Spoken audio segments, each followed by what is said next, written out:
what is really shocking is that for 2 consecutive games, right? For 2 consecutive games, Arsenal have gone ahead, obviously coming through and register what we call a loss. They lost to Spurs. They lost to Spurs. They are playing in Hong Kong, and they've gone ahead, obviously coming through and lose to a side known as Villarreal when they are playing really at home. Something that is really sending shockwaves to the fans of Arsenal, and it needs someone to understand what a preseason is all about. Obviously get to know why they shouldn't obviously get shocked into the mix altogether. Smash the like button, comment and share. For all you watching us for the very first time, endeavor to subscribe to this channel so as not miss out on stories that we do upload in here on a daily. We obviously going to be dissecting this and obviously sending everyone a message and replying to those that think they really know the game of football to this level. Because if you've been following the preseason for some time, I want to let you know that most of the teams that have gone ahead to perform well in the preseason haven't obviously gone ahead to really impress in the due course of the season. And the preseason has its own reasons for being carried out. This is where people get it wrong. The preseason is being conducted because the manager is trying to obviously find out a blueprint on how his players are obviously going to be looking and how everything is obviously going to be done. But I've gone ahead to see certain people obviously coming through and really throwing all sorts of tantrums to Gyökeres and so on and so forth. Others are like, Mikel Arteta should be out because he can't even fit Villarreal at home. Nicola Pepe, whom he really dispensed off from Arsenal, has gone ahead to obviously become a problem to him. And I ask myself, where have these people been all along to obviously come and really start making statements like this? And sometimes I feel like I shouldn't even reply them because those are the opinions and they are not facts. Because we all have our opinions that are not facts. I also have my opinions that don't count as facts. So this is where people have gone ahead to obviously lose it all. And for Villarreal, they've gone ahead obviously coming through and won in the 90th minute, and even in the penalties, Arsenal have gone ahead to lose in there, as even very many other Arsenal players have gone ahead obviously coming through and really and lose out when it came to obviously shooting those penalties. Now, Arsenal conceded in the 16th minute, 3 Nicolas Pepe, and then Etai Young in the 33rd minute went ahead to obviously make it 2-0 for the club of Villarreal. In the 36th minute, that is 3 minutes later, Christian Nogard went ahead obviously head that ball in the back of the net, capitalizing onto that back post corner that was delivered by Martinelli, and Christian Nogard nodded the ball into the back of the net. Then Danjuma in the 68th minute went ahead to make it 3-1 for the club of Villarreal, and Max Dowman was brought down in the penalty box area to see to it that he really gave the side of Arsenal a penalty that was scored by a player known as Martin Odegaard, who really came in through and really scored a very beautiful penalty into the mix. So that's how things really panned out at the Emirates. And let's obviously get through the stats of the game, and then I'll obviously try to give you my view in there. So 17 shots by Arsenal, 8 shots by Villarreal, 7 shots on target by Arsenal. Even Villarreal had 7, meaning that Villarreal were really so clinical, because out of the 8 shots they had at goal, 7 of those were on target. 57% ball possession by the club of Arsenal. Villarreal had 43% ball possession, 449 passes completed by Arsenal. Villarreal completed 354, 90% passing accuracy by Arsenal, 84% passing accuracy by Villarreal. 16 fouls by Arsenal. Villarreal had 15. No yellow cards were given to an Arsenal player, and only 1 was given to Villarreal. 0 red cards to the side of Arsenal, and then no red card was given to Villarreal. 1 offside to Arsenal, 2 offsides to Villarreal, and 6 corners to the side of Arsenal, and 2 corners to the side of Villarreal. Now, picking some positives in here, last season Arsenal went ahead, obviously score from set pieces, and they've gone ahead, obviously score from one again in here. And I think that can be one of the positives that you can get out of this game of football. And you can talk about Ethan Nwaneri. If at all you went ahead to watch Ethan Nwaneri into that beautiful game of football, he really looked more deadly, and he was like the man who could obviously create chances for a player known as Victor Gyökeres in there for you. Nogard Merino looked good, and I think that Arsenal is really going to be one of those teams to be having one of the best midfields in the Premier League if you've been watching what they've gone ahead to be doing, guys. Arsenal really looked good, and apart from them really creating chances for their number 9, most of the things they did, they got them right. And I think when you obviously go ahead and really bring in 6 signings, in Kepa Arrizabalaga, Nogard, Zubimendi, Madueke, Victor Gyökeres, you understand, Mosquera. That means that you need to give these players ample time to obviously suit into the system of the manager, and that's why you see to it that the manager is trying to give these new players a lot of minutes, in these games, because he knows to it that they need him badly. That's why the manager is really trying to do that. But if you've not gone ahead, obviously understand why the manager is doing this, then you aren't to blame. This is not meant for you, and I really understand that you won't obviously miss out on a point like this, because the manager is doing it to give Nogard minutes, Zubimendi minutes, Mosquera minutes, Madueke, you saw it that he really played some minutes today, though he trained with Arsenal for like 1 or 2 days. Gyökeres, he's really trying to give them minutes such that they've hit into the blueprint of the manager that he wants them to obviously suit in. And for the result of today, I don't think that one will come out and obviously feel agitated that Arsenal is going to hate to lose.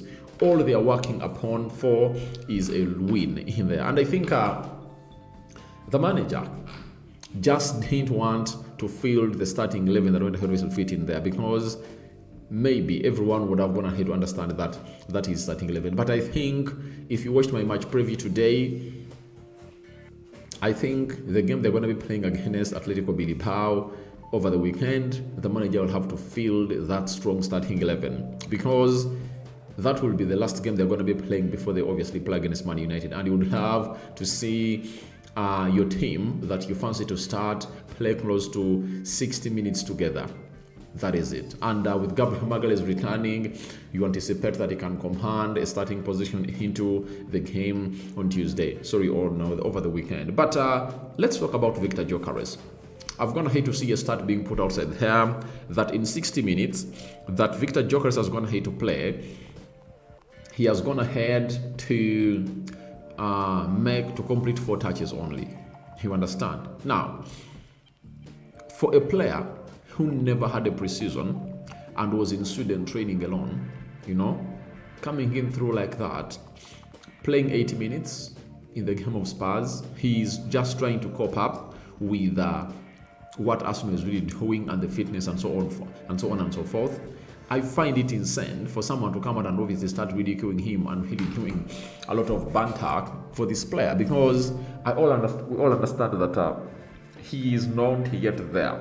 We know that his match fitness levels are not yet there, and the reason as to why players come and train for 2 weeks before they play any game is because they need to obviously get that physical fitness right. Then they start playing all these games because they want them to cope up with what we call the match fitness levels as they go ahead to really start into what we call the Premier League season. And for Victor Gyökeres, I know most of you are really looking at him as a player who will obviously come in through and really flop. Others are like, he'll flop. But if you've watched him play today, you've gone ahead to see to it that he is a very good striker, and all he lacked was service, and the only shot he had on goal, I think they had to release him, and the angle was really very tight, but he forced a goalkeeper to make a save, and I think it resulted into a corner for the club of Arsenal.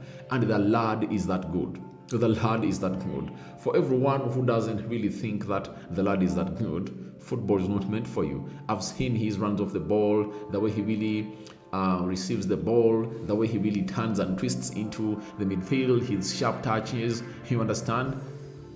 Guys, the way he glides, I'm really impressed. I'm really impressed. And all he needs to do is to go ahead and obviously go ahead to train tomorrow.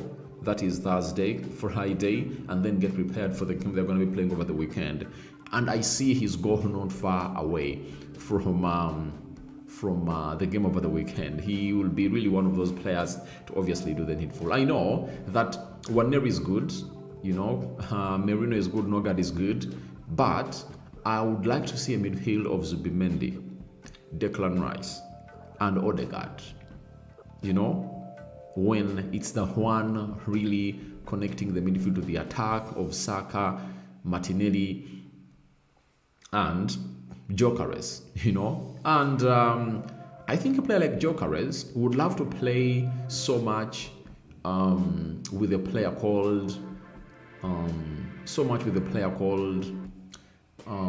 Trossard, because if you've seen Martinelli today, he has been running endlessly, running into a forest of legs, not really having that game awareness, and the striker has been making those runs. By the way, all of the times you saw Saka run to the byline and trying to bring in a cross, you saw to it that Gyökeres was already well positioned in the mouth of the goal. And I think sometimes they really did a lot and they couldn't obviously release him early enough, because we all know to it that he's really good in the air and he's also good on the floor. So I think they should work on releasing him early enough as his number 9, because the earlier the better for number 9, as he's really clinical and he'll obviously bury those balls at the back of the net. So I believe that everyone criticizing this guy and ridiculing him, you'll yet be sat down. I tell you this, you'll yet be sat down, as people like Odegaard are really people that have gone ahead obviously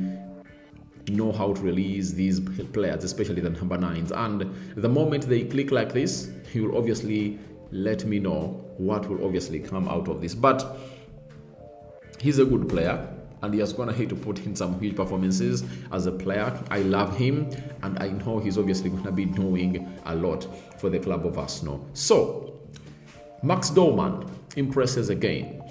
The boy is fearless. His sharp touches are really very, very, very deadly. And I don't think that there is any time he tried to take on a player and he was really blocked or really stopped. The lad is really becoming better and better and better every other day that really passes by. I can tell you that this boy is really one of a kind. And I would love to see to it that he really gets in ample playing time at the club of Arsenal. Though the manager is hinting on him really going on holiday, and I'm like, is he really in his right senses? Because a player like him will obviously want to be part of the Arsenal season, and I know he's obviously going to be a very big game changer in most of the Premier League games, and many people are really waiting to look at him and what he can obviously do into these games of the Premier League. And this is where we tell you that the boy is one of a kind and he has gone ahead obviously impress on several occasions in there.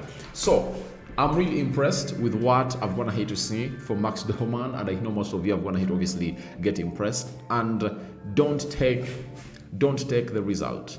Look at that game and see how the team has gone ahead to play. I think they've been progressing very well. You've gone ahead to see Mosquera Common, Zubimendi, and very many others. And Madueke impressed me today because he played like a senior player. If you watched him play today, he was like a senior player and he was like, all right, sit down and relax. The game is ours. He really played it easy off the left. And by the way, when he was brought off the left, I got to remain size one of the tweets I read that Arteta is cooking. He wants Madueke and Saka to be played onto those fronts, left and right, But he wants those two to obviously interchange a lot when they are really playing. Sometimes Saka shifts to the left, Madueke onto the right, and vice versa. So I told you that the dynamism of Arsenal is really going to be huge this season, and just get ready for them. Then DJ Draw says Arsenal is a much better team. Mr. Aradi, look at how Ethan Lewis and Max Dowman were wonderful. Me, I think Martinelli should be benched. Obviously, for me, I don't really like. It's not like I don't like him, but I believe the level at which Arsenal is going to hit to go, they don't need Martinelli. They need someone else who is really more lethal and elusive when he obviously reaches the final third of the pitch. Then John Martin Elisha, good evening, bro. We want to see Gyökeres, Odegaard, Saka, Zubimendi, Rice, and Trossard starting together as we wait for Eze. That's what I want to see. That's what I want to say, by the way. That's the midfield three, an ideal front three that I want to see. You understand? I want Martinelli out, Trossard in, then Zubimendi, Rice, and Odegaard. I pray to it that in the game of Atletico Bilbao, the manager really brings that midfield three. And the reason as to why I went ahead and called in for a win of Arsenal, it's because I thought that the manager would obviously go with that predicted starting 11, and it would cause havoc to that side of Villarreal. Kalelo Paul Ben, already well done, sir, for the updating us. All right, thank you. Ben says, I'm having a backo. I don't blame Victor at all. Yeah, for everyone who is blaming Victor Gyökeres, football is not meant for you. You should look for another sport that you're obviously going to be really enjoying, because the lad has just been here for 2 weeks. You know, he's really trying to cope up. And all I know is that his time will come and he will shine. I tell you, he will shine and he will break all the chains that most of you people are really trying to tie him on. I've gone ahead to see memes that are really ridiculing the player, and I'm like, all right, that's opinionated, but we who are objective just think that he just needs more times. I gave you an example when I was really doing this in the match preview, that I know a player known as Rasmus Højlund in his debut in Man United. It took him 10 games to score his first Premier League goal. But when he started to score, it took him 7 consecutive games non-stop when he's really scoring goals after goals. So when you look at Victor Gyökeres, I want to let you know that he will obviously hit the ground running. I tell you, he will. All you need to know is that the manager is not even playing him with a specific kind of team. But as the season starts, Arteta will be having his starting 11, and we all know that it will be Raya in goal, right? Julian Timber right back, left back Lewis Kelly, Gabriel Magalhaes, Saliba central defense, Zubimendi, Rice, and Odegaard midfield 3, Saka, Gyökeres, and Trossard or Martinelli leading the line. So I tell you, for me, I'm just waiting to see how this guy will obviously play when he's playing against Trossard and Saka, right? With Odegaard playing behind him to obviously release him, because I know Odegaard has all what it takes to turn this guy into one of the best number 9s in the Premier League history. That is it. Martin Elisha Bro on Gyökeres, I agree with you. This guy is really good and will provide many people, and will prove very many people wrong. Yeah, you're right. He will obviously prove very many people wrong. He's that good, you know. And Mirembe Olivier, Gyökeres is very, very good. Yeah, he's a very good player. For those that watch the game, every time he went ahead, obviously touched the ball, you saw to it that there is something sparky. There is the fire burning in his belly to obviously come out and really produce something, or a moment of brilliance in there. Gyökeres was really active for sure. Yeah, he was active. And what really stopped him from obviously being more and more active and more explosive, it was all about these other players around him who never really went ahead to bring him in the game, you know. I think they only brought him in the game once, and he shot at the goal, and the goalkeeper went ahead to make a save. And this is Mashek, says the guy is dangerous, but the tactics of Arteta are far away from accommodating Not really, not really. How can you really judge the tactics of the manager in a spell of just 2 weeks when the player has just been here? Remember a player like Kai Havertz, you know, it took him how many games obviously suit particularly into that style of Arteta. You know, the system of Arteta has been there for years. He has gone ahead to bring in Gabriel Hens, obviously add more ingredients to that system. And I tell you what, it will obviously threaten very many people and it will win very many games if you want to ask me. So guys, thank you very much for watching through. That's what my match reaction was all about. And all you guys need to say is a maybe good night. I'm having John the Baptist. Gyökeres only needs service to deliver. That is it. Because every striker thrives on service, you know. If you don't give him service, you won't see him deliver.